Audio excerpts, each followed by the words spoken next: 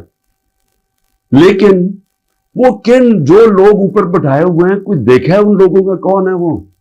یہ اس کی قوم کے بڑے بڑے مجرم ہیں. وہ لوگ ہیں جو 30 سال سے جرم کر رہے ہیں, جن کے اوپر اتنی فائلیں ہیں ان کی چوریوں کے اوپر. تو میں کل ان کا بھی ذرا آپ کو بتاؤں گا کہ ان کے توشہ خانہ میں, کیونکہ مجھے تو پہلی دفعہ پتا چلا ہے, میں نے توشہ خانہ کا ریکارڈ جو لاہور ہائی کورٹ نے ملایا, میں نے پہلی دفعہ ریکارڈ دیکھا ہے, تو اس میں تو بڑے انکشاف ہوئے ہیں. تو میں انشاءاللہ کل آپ سے بات کروں گا. لیکن میں صرف آخر میں یہ کہنا چاہتا ہوں, اس ملک کو تباہ نہ کریں. جب ایک قوم میں اچھے برے کی تمیز ختم ہوتی ہے, قوم تباہ ہو جاتی ہے. پہلے اخلاقی طور پہ مرتی ہے قوم, پھر معاشی طور پہ مرتی ہے. سارے جو دنیا کی بڑی بڑی ریاستیں تھیں, رومن امپائر, مسلمانوں کا مغل امپائر, یہ جو عثمانیہ سلطنت, یہ ساری ختم ہونے سے پہلے ان کے اندر اخلاقی طور پہ یہ قومیں مری تھی. اس کے بعد یہ ختم ہوئے تھے, ملک ٹوٹے تھے. دیکھیں, لوگوں سے زبردستی بیان لینا, 164 کا بیان لے کے ان کو رکھ کے ان کو بلیک میل کرنا, ان کے بچوں سے بلیک میل کرنا, فائلوں سے بلیک میل کرنا, یہ ہم جھوٹ کو سچ کراتے کراتے ہم کیا دیکھ رہے ہیں کہ یہ ملک کو کتنا بڑا نقصان ہو رہا ہے. اور مجھے صرف یہ فکر پڑی ہوئی, سب چیز کے لیے میں تیار ہوں. میں بار بار, مجھے پتا ہے کہ انہوں نے پوری کوشش کرنی ہے کہ کیئر ٹیکر آنے سے پہلے اس کو جیل میں ڈالیں, میں اس کے لیے تیار ہوں. لیکن کیا ملک کا ہم سوچ رہے ہیں؟ وہ نہیں سوچ رہے جن کے سارے ڈالرز باہر پڑے ہوئے ہیں. سوچ ہمیں, ہماری طرح کے لوگوں کو سوچنا چاہیے جن کا جینا مرنا پاکستان میں. پاکستان زندہ باد.